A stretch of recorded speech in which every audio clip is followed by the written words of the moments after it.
thank you for coming to the last grand round of this session. So as vascular specialists, we take care of a lot of patients with peripheral arterial disease, and the most severe of whom have chronic critical limb ischemia, those patients who are at risk of limb loss if we don't intervene.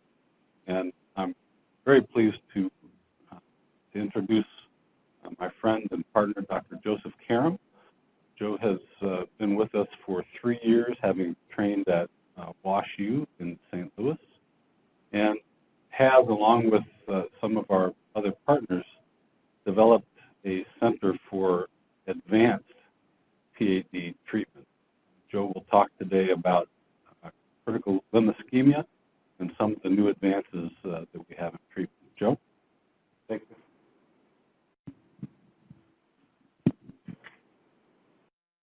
So, can you guys hear me? Good morning. I'm going to be presenting about critical limb ischemia. It's sort of an area of interest of mine. I think it's a very interesting pathology with significant repercussions on patients, their families, and also on medical systems in terms of costs and outcomes. First, start by defining critical limb ischemia. It's really the end stage of peripheral arterial disease, and it's a patient with critical limb ischemia is a patient with chronic ischemic rest pain, ulcers, or gangrene that's attributable to objectively proven arterial occlusive disease. Looking at the classical classification system, which were the Fontaine and the Rutherford classifications, these patients fell on the Rutherford 4, 5, 6, which is the most commonly used classification system for arterial disease. The typical clinical picture of a patient with critical limb ischemia involves either one of those two scenarios or both. On the foot, on the left side, you see dependent rubor, which is basically blood supply that's so severe that patients enjoy the fact that gravity is helping and develop a hyperemic response in that left leg. They have rest pain, ischemic rest pain, or foot ulcers. This is seen in diabetic foot ulcers or in patients with purely ischemic tissue loss. Dr. Hirsch was a pioneer in analyzing the natural history of peripheral arterial disease and its distribution and population. And critical limb ischemia contributes to the minority of patients with peripheral arterial disease at about 1%. And even in patients who have symptomatic peripheral arterial disease claudication, very rare are those that eventually turn into critical limb ischemia that requires an intervention. So basically, these patients represent 1% of the total number of patients with PAD, and in the study of the Medicare population, the prevalence is about 0.23%. The important thing about this patient population is the significant morbidity they have in terms of cardiovascular event rates. In fact, their cardiovascular event rates surpass those of patients with symptomatic coronary artery disease. The mortality approaches 50% at 5 years, and as high as 70% at 10. And more importantly, they have significant readmissions and hospitalization, accounting for more than $5 billion annually spent on CLI care in the United States. If we look at outcomes with patients with critical limb ischemia when it comes to their first encounter with medical care for that entity, the primary treatment is 50% of the time a revascularization procedure, but 25% of them have a primary amputation. And a year later, after an intervention, 25% of these patients are dead, and only 25% of them have resolved their CLI. And then another 30% of them will get an amputation. 20% will have continued symptoms. So it's quite a significant pathology with not very good results across the board. When we see patients with critical limb ischemia, we go through an algorithm in our head and clinically. We first try to get confirmatory testing in terms of anatomical considerations of what the blockages are, and these are usually of obtained through CT scans or MRAs. Most of the time, these patients end up getting diagnostic angiograms because of the incidence of tibial disease and multifocal disease. And once the appropriate data is available, we really have three decisions to go down to either go through medical therapy alone, which is for stable, uncomplicated tissue loss and poor surgical candidates. These are the patients where there's no good surgical options. They're too frail to undergo revascularization or even an amputation. We typically have these patients consider palliative and hospice care if it comes to significant lifestyle-altering pain or tissue loss. From a medical therapy perspective, all the data on CLI patients is extrapolated from PAD and atherosclerotic cardiac disease. So statins, antiplatelet therapy, and good blood pressure control and good blood sugar control are sort of the main part of treatment. The second possibility for the patients are amputations, and the outcomes for below-knee amputations, although one would think it's a sort of ablative procedure that gets rid of the problem, it's not really the case. In patients with below-the-knee amputations, only 60% of these patients early on will have primary healing. 15% will require higher level of amputation, and the perioperative death in the TASC database is up to 10%. After 2 years, only 40% of patients develop full mobility, and the 15% go on to have an above-knee amputation. This is the first presentation I gave as a resident. I analyzed NSQIP data for lower extremity amputation and 30-day outcomes, and the complication rates from below-knee and above-knee amputations are quite significant, with wound infections up to 3% in the post-operative period, but more importantly, a mortality rate at 30 days of 6% for below-knee amputations and 12% for above-knee amputations. And really, my approach when talking to a patient about an amputation is not that of the amputation is going to make everything better. It's actually a big deal in terms of the repercussions of that on their, not only on their personal life, but also on their survival.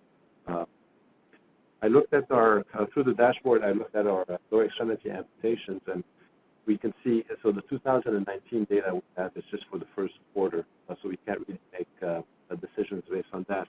But there has been a significant downward trend for the amount of amputations done, as you can see on this graph here.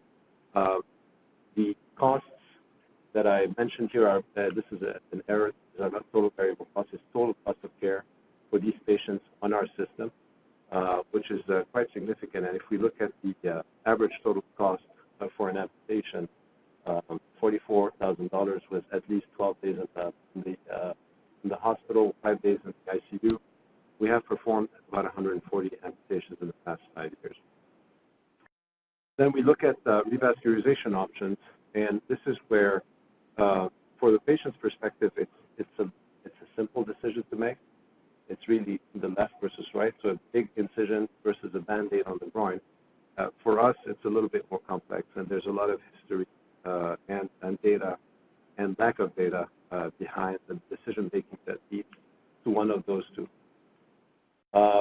The task force, the task work group had initially around 2007 to 2012 created anatomic criteria to decide on which patients would have what type of intervention, and it was sort of a consensus guideline where, depending on the lesion pathology and the lesion morphology and the lesion location, patients would be better treated with endovascular versus open surgery.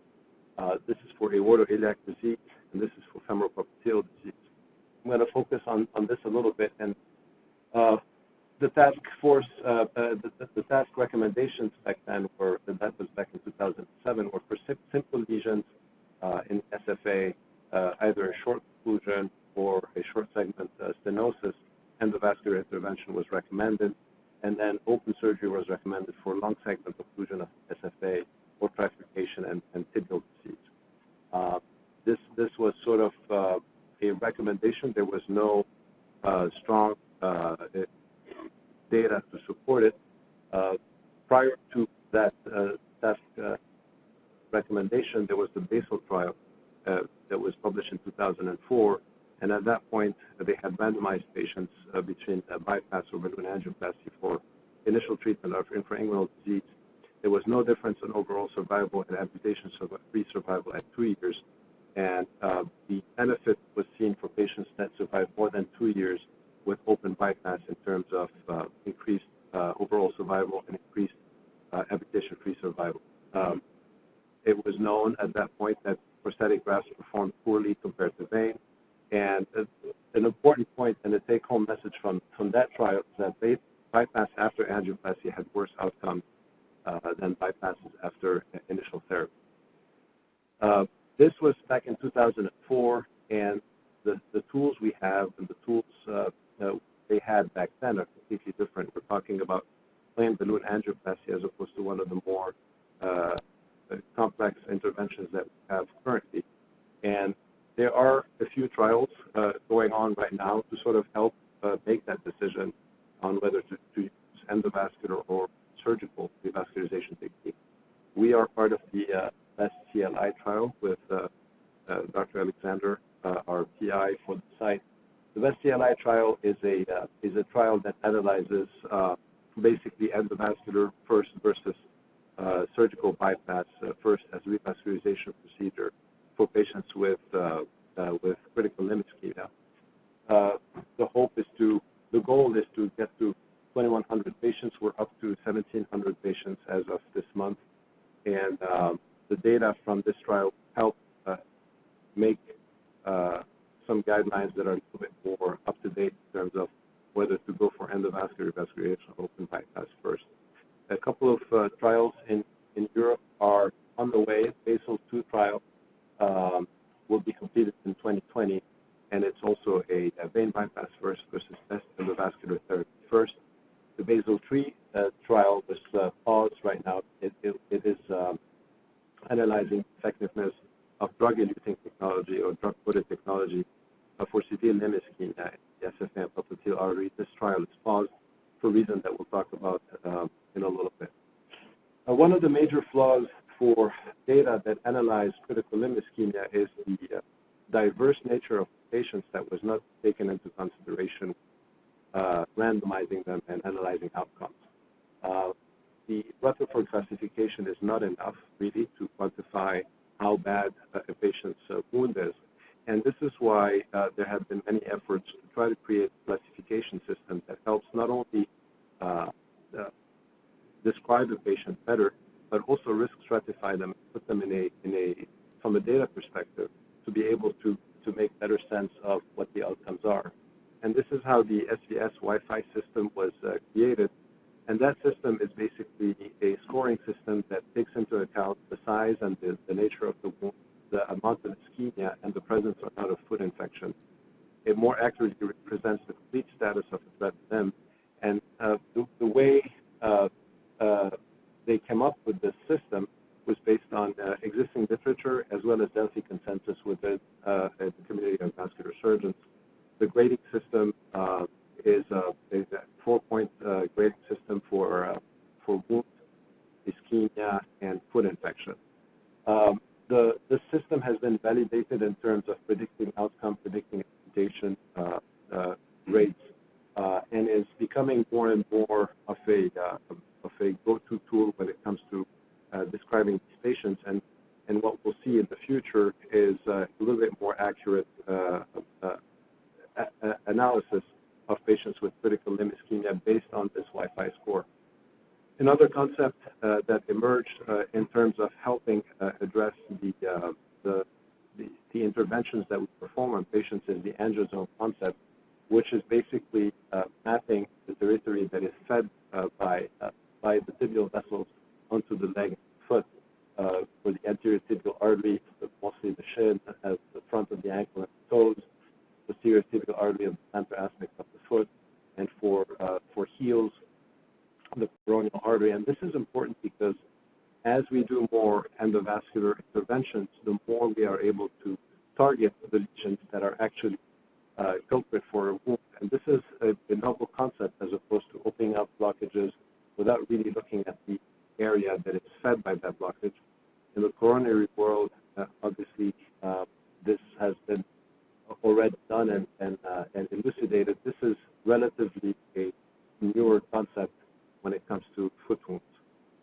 And this has been validated through multiple studies, the most important of which was in Japan, where they saw that direct revascularization, revascularizing a lesion that is fed by a certain vessel in terms of angiosome, is associated with better amputation-free survival, major adverse events, and the freedom from major amputation. And this has personally changed some of the things I do in terms of looking at the patient's wound. We see a lot of patients in our wound clinic where, quote unquote, everything was done. However, when you look at the wound and you look at the angiogram, there are some areas of improvement, and this is using that angiosome, the theory. I'll switch gear here and talk about the different modalities for revascularization, and we'll start with open revascularization techniques. I'll give a quick idea about open revascularization for aortoiliac disease. For aortoiliac occlusive disease, the traditional surgery had been an aortobifemoral bypass, where basically this involves a laparotomy incision, so a midline laparotomy incision and two groin incisions, and we're basically bypassing the big front graft from the infrarenal aorta to the femoral arteries. Another possibility for aortoiliac disease is the use of a crossover fem-fem bypass, and the third option, which is the least attractive, is the extra-anatomic bypass, such as this one, which is an ax-femoral femoral bypass. A mentor of mine, residency, called it compromised surgery for compromised patients, but this is a good bailout strategy with decent outcomes when it comes to patients with no good options for anatomic reconstructions. We have done more hybrid procedures, and this is sort of an idea. This is a patient who likely would have been treated with an aortofemoral bypass with a occlusive common iliac artery lesion and occlusion of the common femoral artery. This is an angiogram showing that patient's anatomy in terms of this coral reef-like calcium. And the way this patient was treated, as you can see here, is a patched femoral artery. So we do the femoral endarterectomy and then proceed with the endovascular part of the procedure with kissing iliac stents with very good results. And this has become sort of the more common way of dealing with a complex multi-level aortoiliac and femoral artery disease in terms of stenting common iliac artery lesions and femoral endarterectomies, sort of replacing this procedure with decent outcomes in terms of patency. For infrainguinal disease, things are a little more complex because of several factors. The femoral artery and the profunda artery are extremely important arteries, and sometimes we just perform an endarterectomy profundoplasty in order to increase or augment collateral flow in the distal leg. And we always keep in mind that the profunda artery is sort of our bailout for an amputation. We need an open profunda artery to heal it during amputation. And then when it comes to a bypass, the options are above, below your pedal bypass, donor vessel, and a target is required. And we could elucidate that either on non-invasive vascular testing or for an angiogram. But more importantly, it's the conduit and availability of that conduit in terms of vein. And we'll talk about the vein in a second. You need inline flow to heal wounds. So basically, you just have to have a straight shot down the leg. So choosing the target is extremely important. And no matter how good your target is or your donor site is, the vein is like that tire. You can be as fancy as you want. If you don't have a good vein, it's not going to go well. The greater saphenous vein is our vein of choice. It's basically the gold standard for lower extremity bypasses with superior durability. And really, when we don't have a good cavity for saphenous vein, endovascular vascularization becomes a more attractive option. And many times when we see patients with critical limb ischemia, we put them on the schedule for an angiogram, but we do also obtain vein mapping in order to help us intraoperative during angiogram to know whether this patient has a good plan B or not. And this process is always in the back of our mind when our aggressive endovascular fashion in terms of not burning bridges as a target for bypass, and also knowing that there's a bypass possibility. Veins perform pretty well in patients with critical limb ischemia. They do better with claudication. But if we look at 5-year outcomes for above knee and below knee vein, the patency is up to about 80%. We'll focus on the 24 and the 36 because this is most of the endovascular devices sort of focus on the 2-year and 3-year patency and the 1-year patency. So about 85, 86% at 1 year, at 2 years about 82%, and at 36 months goes down to about 80%. So every time we analyze and we critically look at endovascular devices, we always compare it to bypass patency in the back of our mind. We have been pretty steady in terms of the number of bypasses performed at Abbott Northwestern. Again, 2019 is one quarter of data here. The important thing to note about lower extremity bypasses is that these are procedures that are fraught with a couple of problems. One is a typical 1-week stay in the hospital, 23% rate of 30-day readmissions, and this is our data here at Abbott. About 30% of these patients need ICU stays, and when they go to the ICU, they spend an average of 3.9 days. Average total variable cost for this procedure is $25,000. We'll just keep this in mind when we look at the endovascular part. So going back to that picture of a big incision, it is a big incision. It is a bigger surgery. It does have a longer length of stay. It has proven benefit, and in patients with good veins, this should be a highly looked at procedure in terms of whether to go for it or not. We'll look at endovascular revascularization, and sometimes really when I'm thinking about options we have, it's really like you're a kid in a candy store in terms of what the possibilities are. And marketing and medical device companies, although they make things look more attractive, they also make things more complicated in terms of figuring out what is the best thing for this patient right now. And endovascular devices encompass a whole spectrum of categories, from wires, catheters, crossing devices, atherectomy devices, re-entry devices, balloons. We'll talk about specialty balloons and drug-eluting balloons and drug-coated stents.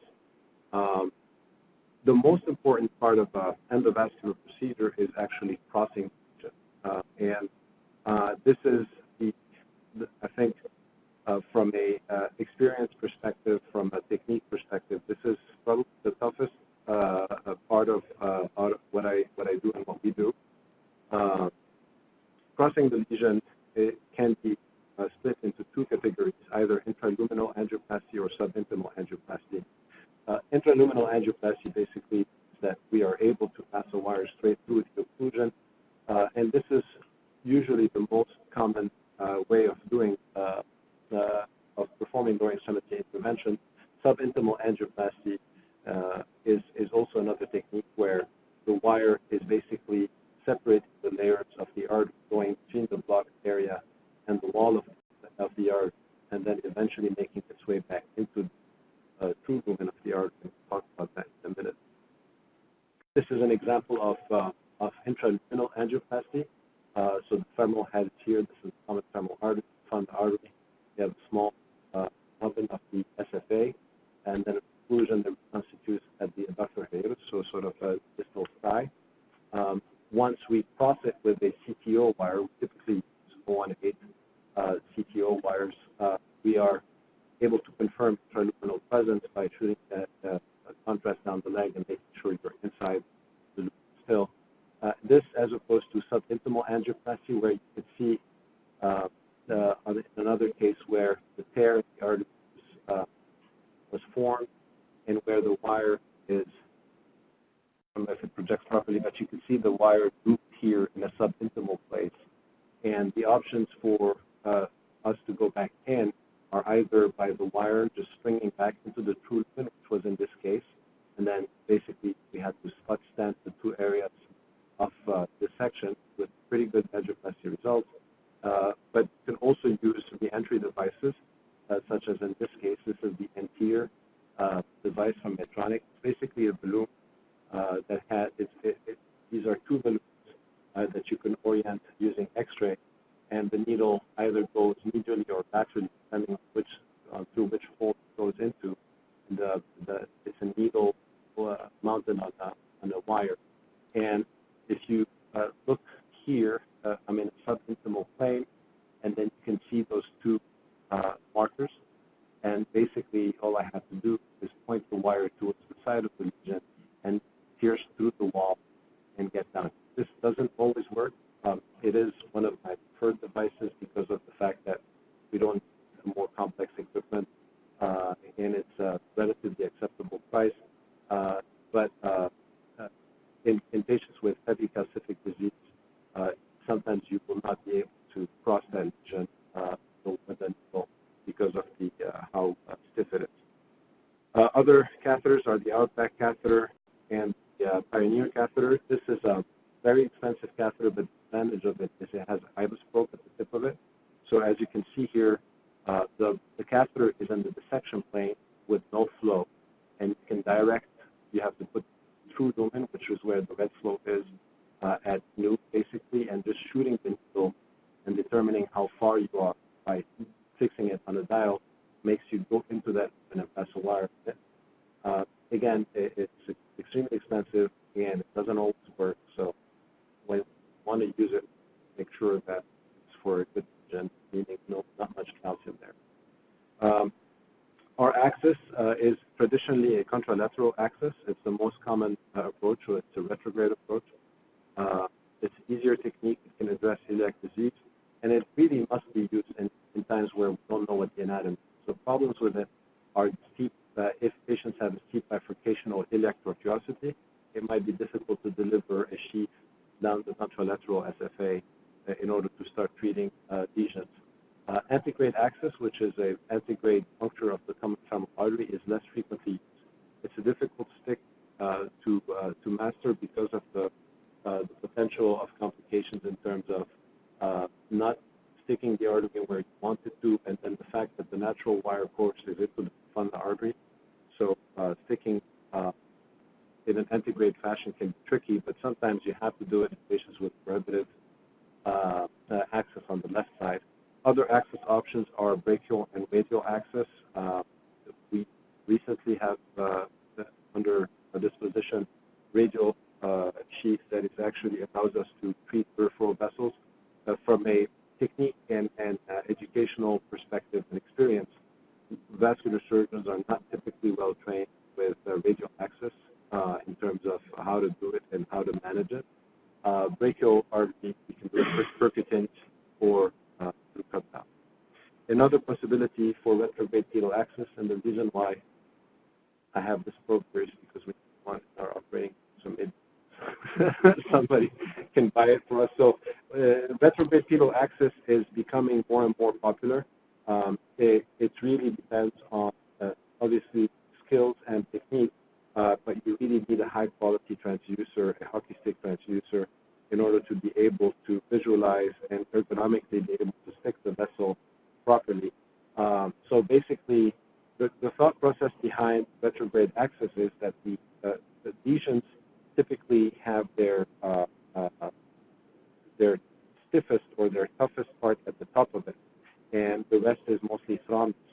And in a retrograde fashion, one could go through these occlusions much easier, although there's nothing that's 100% guaranteed, as I've learned, but I definitely use retrograde access more in a planned fashion now as opposed to a bailout fashion when I look at the lesion morphology and see that the cap is too stiff for a CTO wire to go through. We can perform some interventions via fetal access with newer catheters that we have in smaller balloons. The risks include compartment syndrome, especially for peroneal artery sticks, or occlusion of the access vessel, which is a big problem for dealing with single vessel runoff to the foot and accessing it. So I usually shy away from it if we have a single vessel runoff, and I don't use the dominant artery to the foot to get there. This is an example of a patient with an SFA occlusion with very strong collateral. This is a distal reconstitution, three vessel runoff to the foot. I tried intraluminal crossing and it went into a dissection plane, had some extravasation, so went up through the anterior tibial artery and then back up into SFA and was able to cross the lesion. The way we do this is once a wire is crossed, we snare it from the SFA from the contralateral side and have through and through access to the lesion, so then we can treat with angioplasty with pretty good results. So it's really neat. It's not something that's typically taught in vascular fellowships and in training programs for vascular surgeons. It's something that I had to learn on my own, and I feel a lot of vascular surgeons do that as well. The cardiologists that do critical limb ischemia are quite adept at this, and actually there's a few of them that have been sort of exceedingly important figures in fetal access and how to do it. Other physicians use pure ultrasound guidance, so basically they use an ultrasound to cross the lesion and look at the wire going up the tibial vessels. This comes, I think, with experience and with a good probe. So we crossed it, we crossed the lesion. Treatment. We'll start talking about stents and some of the stents that are not drug-coated. We'll keep a special section of this for drug-coated technology. Viabon was labeled as the endovascular bypass. So it's basically a heparin-bonded PTFE stent graft and has had significant impact on our practice. It's a widely used stent.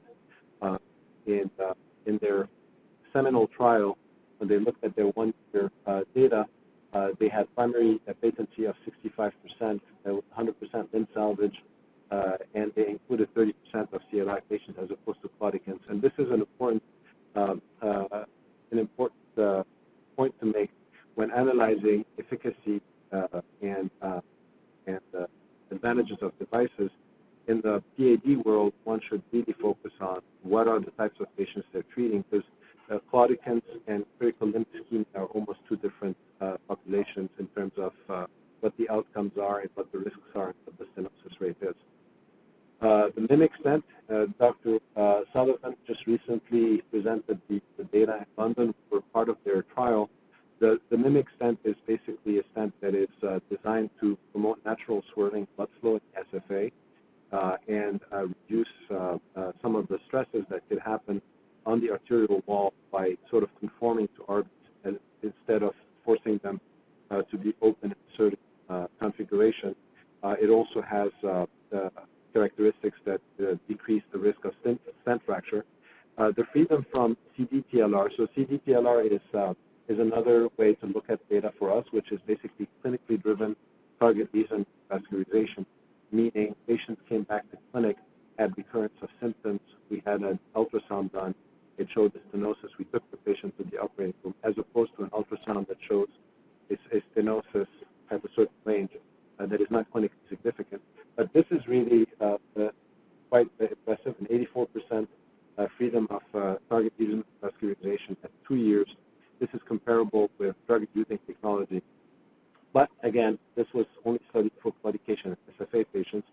We have enrolled a few patients. This is a case of mine where short segment occlusion of the SFA in stent. The absence of collaterals when you put a device in that is not covered tells you that basically you've created preferential flow through that stent, which is a good thing.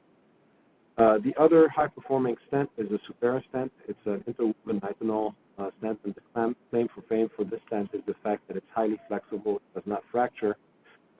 Their results are quite impressive. The freedom from TLR for their superb nominal performance. That's an important thing to mention. I'll talk about it in a second.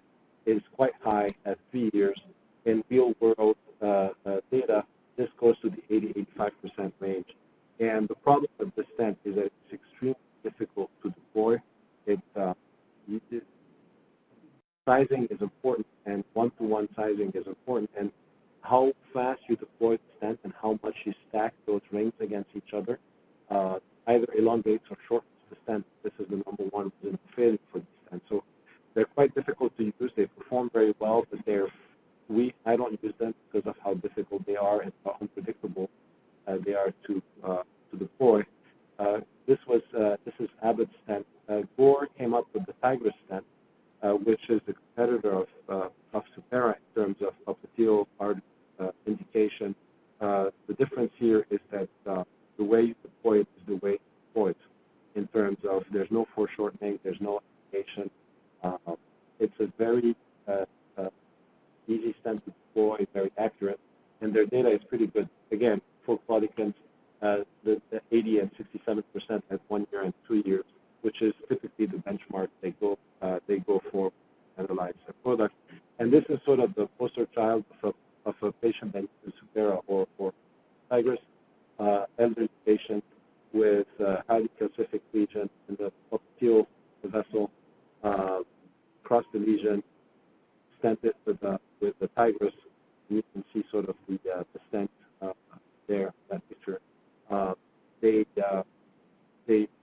resist the deformation quite a bit, and this is my go-to stent if I need to in the popliteal section.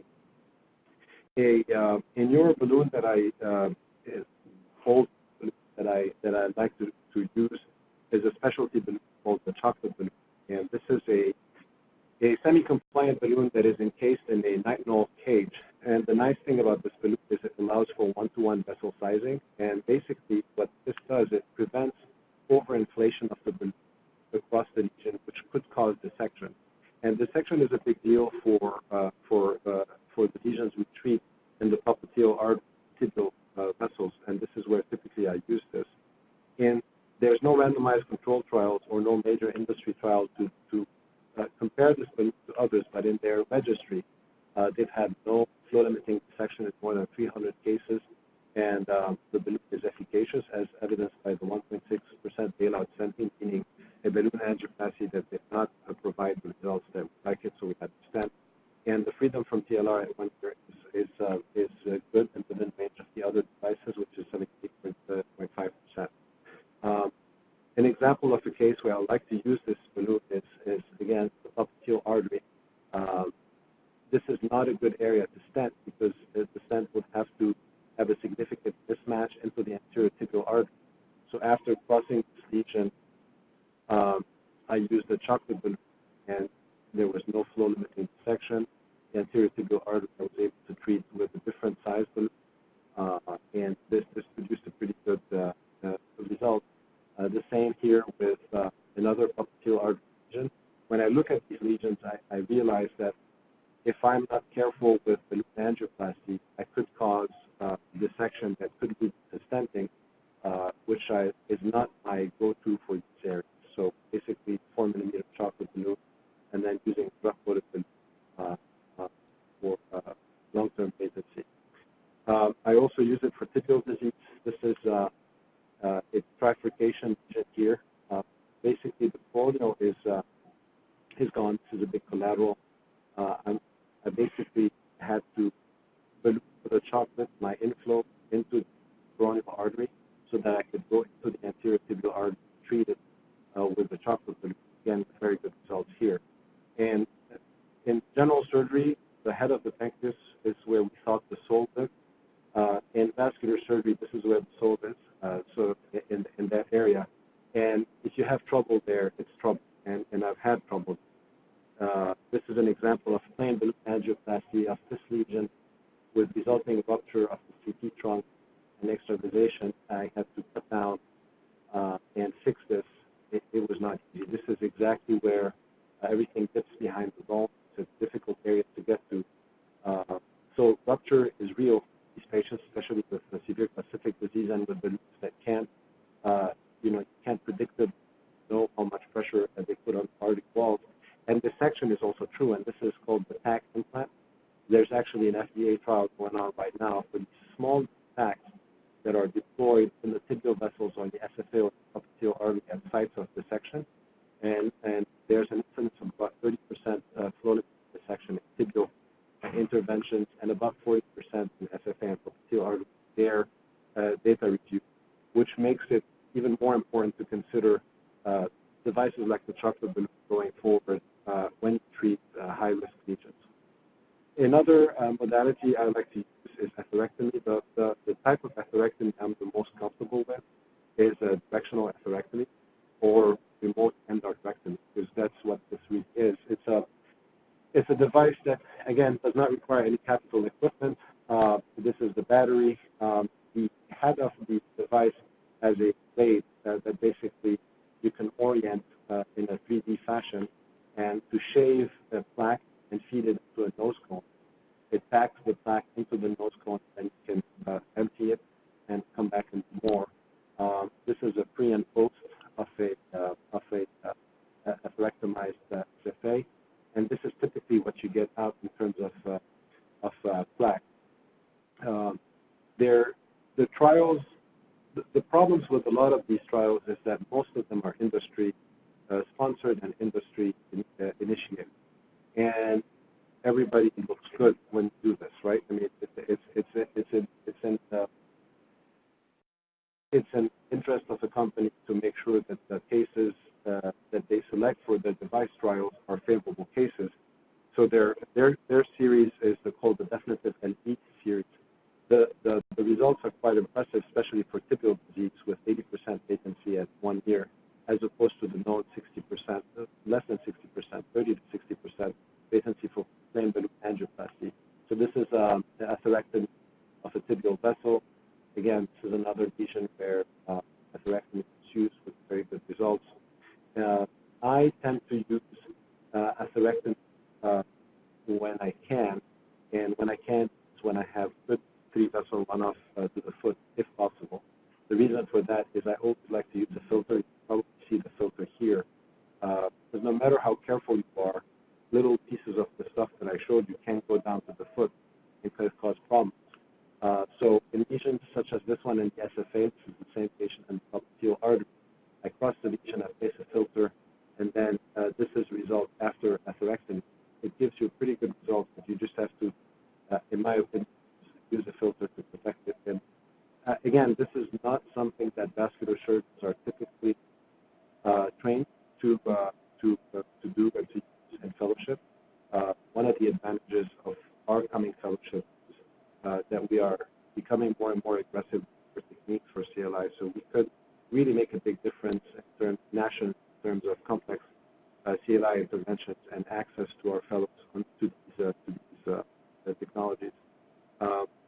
If we were to look at our endo CLI interventions, despite the small dip in number of cases in 2016, it's been pretty steady, and we're on par for 2018 to go up to about 200 cases. And this is quite, I mean, if you notice, 2014, 2019, for endo and the bypasses, we've been relatively steady, which makes me comfortable as opposed to seeing a complete downward trend for bypass and an upward trend for endo. And this is one of the nice things of being a vascular surgeon, is you can really look and decide what is best for your patient based on a lot of factors. Comfort of doing a procedure is not one of them in terms of what we're trained to do. We've performed about 1,000 procedures since 2014. 40% of them have outpatient status. Length of stay is about 5 days, and this is important. This is not a medication patient. This is a critical limb ischemia. So even with a endovascular procedure, these patients end up staying in the hospital for 5 days, whether it's for foot infections or need for toe amputation. 18% risk of admission to the ICU for the 4-day stay in the ICU. And the average total variable cost is $17,000 compared to $25,000. And I think Dr. Sullivan presented data a couple of years ago on average cost of care or total cost of care for endovascular interventions and open interventions for CLI. I think it's a fascinating field to study. It's not in the scope of this presentation, but I think one of my goals in the next year is to try to elucidate how that works out, because when we look at total variable cost here, it does not account for outpatient visits, it does not account for ultrasounds and all the things that are done as follow-up. And having that data, I think, makes it a little bit more appropriate to make final decisions on what is more costly.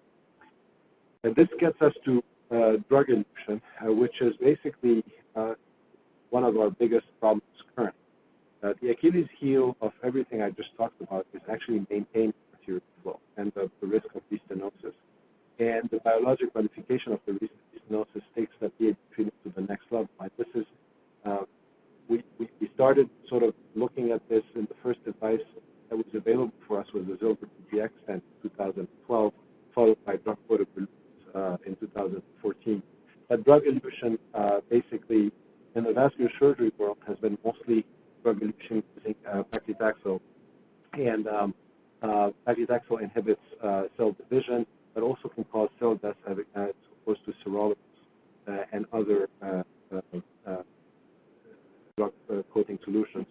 The currently FDA-approved devices are the Zilver PTX, the Elution stent, and the drug-coated balloons, which are tonics and Medtronic. We have used coronary drug-eluting stents in the periphery. However, this is an off-label. The Zilver PTX is the first one to be approved. Elution is just got approval a few months ago. The claim for fame for Elution, which is the Boston Scientific stent, is a superior amount of long-term release of their paclitaxel as opposed to Zilver PTX and drug-coated balloon. It's a nice slide because it shows us the 3-year primary patency for the different drug-coated technology. This is the Zilver stent, the drug-coated balloon from Medtronic, and Elution. So 3-year primary patency rate, as opposed to plain stenting without any drug coating. Clinically driven TLR is significantly less than Zilver PTX, and looking at the primary patency rate that we mentioned, also it's the stent performs the Zilver. IN.PACT Admiral is one of the balloons that we use the most. It's also paclitaxel coated. It does have the highest dosage of coating on the market in terms of amount of drug.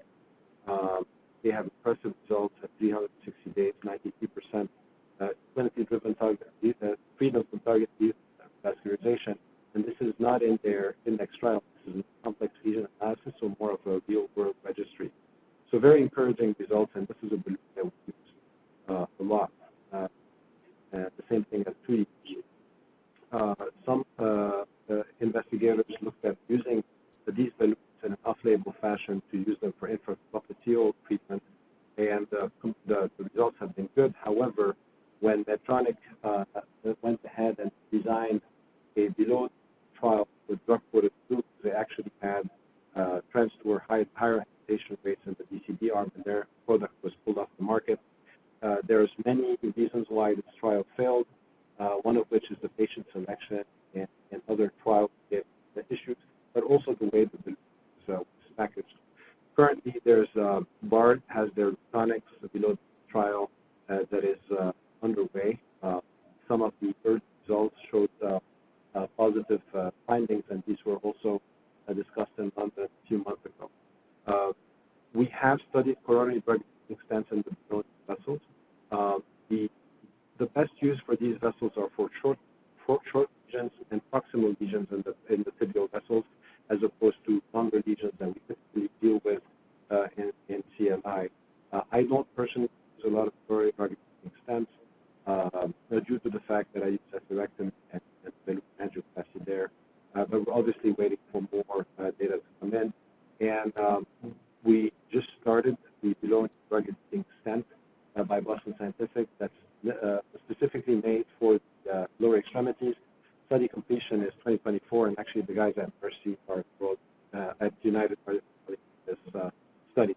Now, all is good until this showed up, which was towards the end of 2018, meta-analysis from Greece that basically looked at all the randomized control trials of drug-coated technology and showed an increased risk of death following application of paclitaxel-coated stents in the femoral popliteal arteries. And this really created a cascade of events that basically one of the Zilver PTX maker basically looked at their data and realized that by error they had flipped the mortality rate for drug-eluting stent and flame balloon angioplasty patients in a statistically significant fashion. So there was an increase in mortality, but it was erroneously flipped, which is kind of weird. And then Medtronic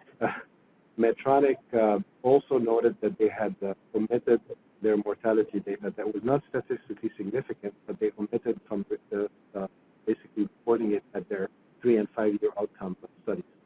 And the way this happened, this created quite a bit of discomfort in the vascular surgery world. So the SVS came up with strong recommendations, and the FDA is currently, I'll show you the statement from the FDA. For most patients, alternative treatment options for drug-coated technology should generally be used until additional analysis of safety has been performed. And the panel is supposed to meet in June, and what they're trying to do is get patient-level data to understand the meta-analysis results, because we all agree that meta-analysis is not the most rigorous way of looking at a study, but the signal was strong enough to create discomfort, and I personally include this discussion in my consent when I talk to patients about it, and I've actually started using less, if not no, drug-coated technology when I don't have to absolutely do so. Investigational therapies, the things that I'm interested in going forward is the technique of venous arterialization, basically creating a communication between the arteries and the posterior tibial vein, or in this example, the posterior tibial vein, in order to create flow into the foot. There's been quite a bit of studies on this, and it looks promising. It's a little counterintuitive. You're creating AV fistula technically, but this has been shown in small series to improve perfusion to the foot and heal wounds. Cell-based therapies are still, there's multiple trials, and I think, again, Jason Alexander is involved in being one of the PIs for one of the studies coming up. There's no FDA-approved therapies yet. What does this all mean for my practice and for our practice? It is definitely a fact that endovascular first has become the approach of choice for most interventionalists and surgeons. And these are a couple of studies. This is a study from Johns Hopkins, and this is a review of SVS VQI data, which is our quality initiative data for the SVS. It's a database, basically. And all these results consistently show, if not statistically significant, an increased trend of better outcomes with tibial interventions in an endovascular fashion as opposed to bypass. And this is multifactorial, and one should dig deeper into this before making conclusions. But the wind is basically going towards let's try to do better and do more endovascular procedures for CLI.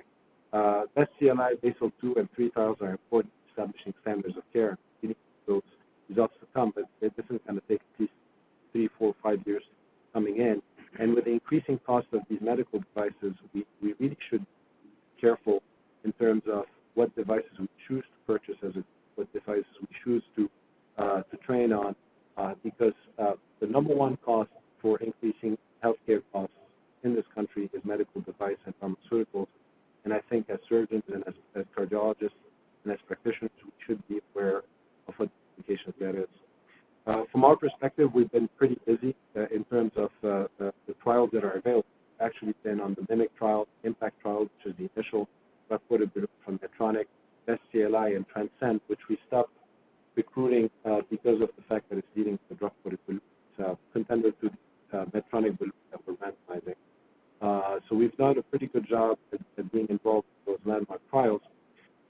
We are also very excited trying to get our APAD center off the ground, and we called it APAD because marketing didn't let us call it limb salvage, but it's a limb salvage center. It's basically a one-stop shop for patients with diabetic foot ulcers and ischemic ulcers of the foot.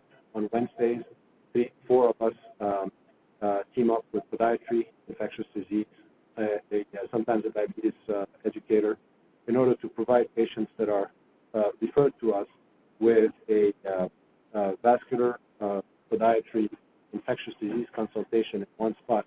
We have access to hyperbaric oxygen therapy. And I truly think this center needs our support in terms of internal and external. We went out and talked in the community about it and tried to increase referrals.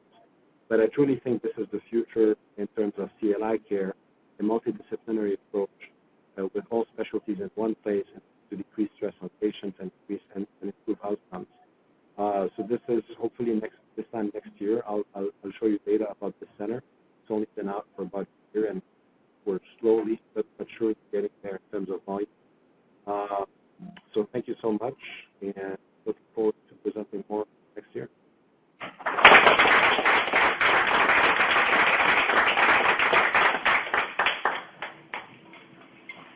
We can take questions now. The overhead mics are on, so go ahead. Dr. Leslie? Joe, thank you. That was fantastic. In the coronary world, we are starting to use CT to look at the likelihood of antegrade versus retrograde crossing, and even have fusion capability. But it mostly is to predict, to try to decide which direction. Right. Now, you potentially are going different directions to go after an endovascular lesion. And almost all these patients have CTA already. And so I think there's a lot of potential to try to use the information you already have to sort who may or may not be a better candidate for what. Have you looked at that sort of thing? Is it out there? No, and honestly, I don't have that knowledge in terms of trying to analyze it from that perspective. It's mostly, I plan for it when I see a long lesion, I see two vessel runoff. It basically asks for the whole leg to prep. But I think that's an area to study this together in terms of maybe sitting down and seeing what the criteria are for deciding. Because you're right, most of our patients have CTA. It would be nice to be able to sit down and come up with an algorithm. I think it's a wonderful project. Also look at the point of reentry and whether it's heavily calcified or not. Right. Yep. And you can project that onto your angiography. Perfect.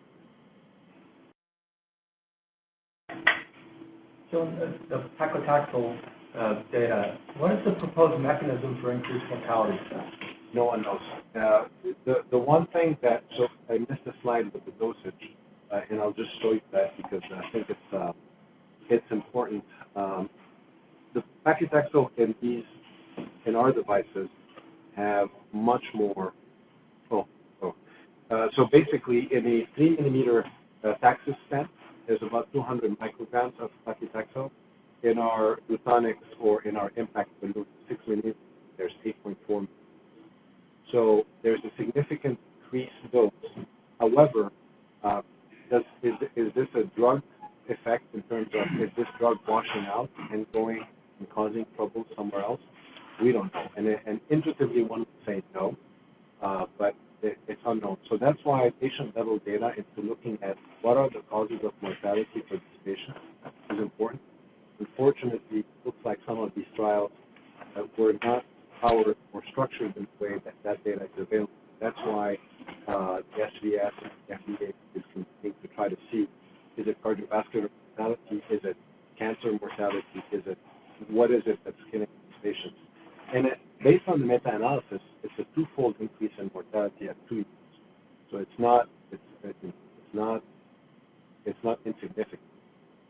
But again, it could be a signal, but I'm uncomfortable saying it's nothing until we sort of are more educated about it. Patients have newspaper cuttings. They're coming to us saying, hey, are you using this? We got a lot of phone calls.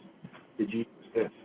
So it's a tricky situation, especially them literally using just like as can drug-coated are so efficient, so good, and not putting stent behind. It's practice altering for a lot of people. Joe, that was very nice. One of the things that I've seen is that you get a lot of add-ons, for your diagnostic testing. And so can you amplify a little bit more about your near-field ultrasound and what you see its role in your practice, and how is it going to be reducing costs? In terms of duplex ultrasonography, or? Yeah, just for you guys, your procedures, are you going to be using less contrast? Are you going to be having fewer complications? So what can it replace? So I think there's a couple of things that are very interesting in sort of exploring. One is intravascular ultrasound that guides our procedures. And I have not used it as mainstay, but there's a lot of practitioners that use IVUS as a primary way of analyzing lesions. And actually, they've compared IVUS to 2D contrast angiography, and they've noticed that there's a significant discrepancy with IVUS being much more sensitive. I think one of the advantages of using ultrasonography as well is in pedal access and being able to follow wires going up and crossing lesions. We not using CT angiography is another big thing as well. But other than that, I think that IVUS is probably the next step for us. Did that answer the question? Because I might have missed. I'm just trying to think of, I think you're looking at total cost of care. Yes. And so you made a couple plugs for the ultrasound. Yeah. So I'm just trying to marry those two concepts together. Yeah. You see this replacing other costs in the work of these patients or your operation. Right. I think CTAs they're costly, but they're very important in terms of trying to understand what you're dealing with before you show up in Angiosome. It helps decrease your time in the procedure because you know what you're dealing with. But if we were to boil it down to, is it absolutely necessary to have a CTA on every patient? Honestly, a patient with a palpable femoral pulse and a duplex ultrasound of the leg is all you need to go to the cath lab. The difference is, I'm in the cath lab for 5 hours. I didn't know I'm going to be there for 5 hours.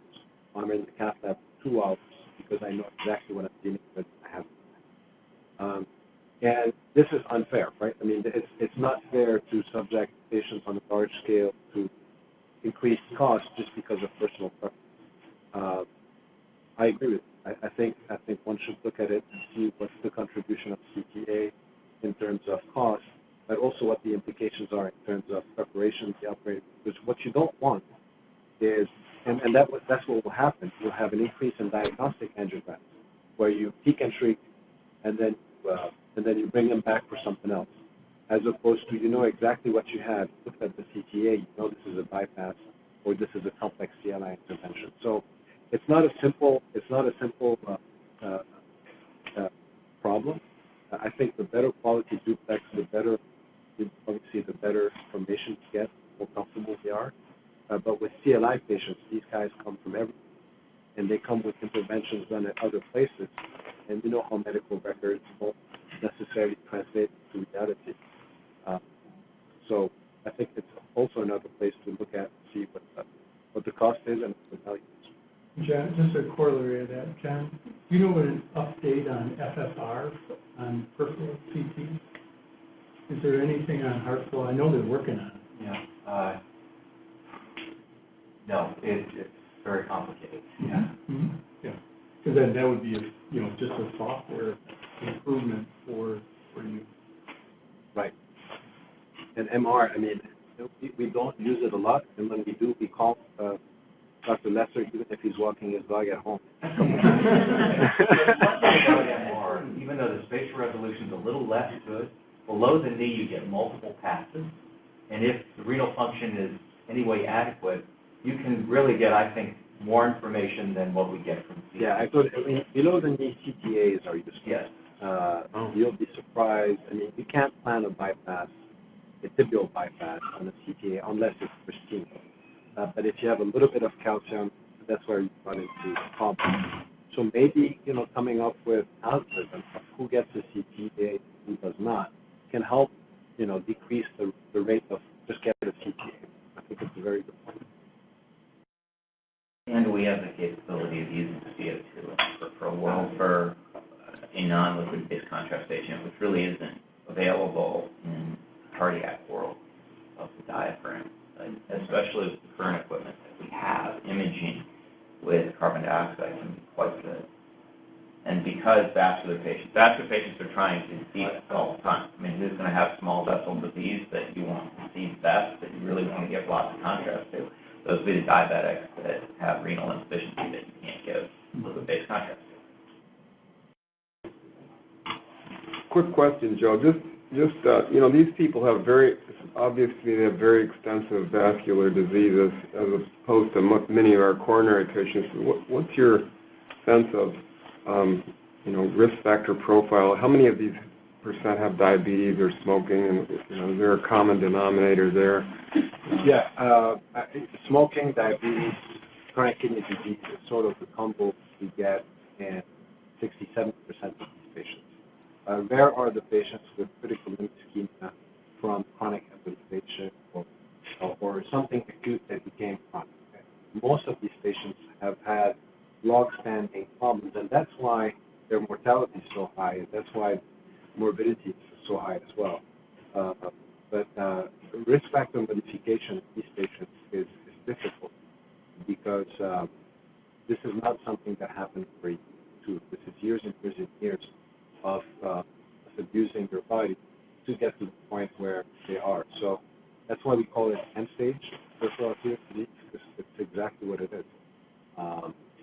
Sometimes it feels like you're fighting gravity when you do these cases. I mean, pump your chest, you've had a wonderful result, you say it's a toe amputation, you know, 6 months later, it happens again. And it's a social and economical thing as well. Access to care for these patients is extremely important in terms of you get a very good result, you heal an amputation, and then you don't have the proper shoes, or you don't do the things that you should be doing in order to prevent pressure ulcers or recurrence of your problems, and then you come back. So if we were to look at the socioeconomical status of these patients, and this is based on field, not based on data on what we have here, the feel is that these patients have been burdened with poor access to care across the board. And that's why, you know, a place like APAT, where you come in, you see the vascular surgeon, the podiatrist, the infectious disease doc, is a very attractive thing for these patients because, you know, all of them are coming from different places. And that's why I truly hope and pray that we'll be able to take that center to the next stage, which is, you know, more referrals, more patients seen, as opposed to fragmented care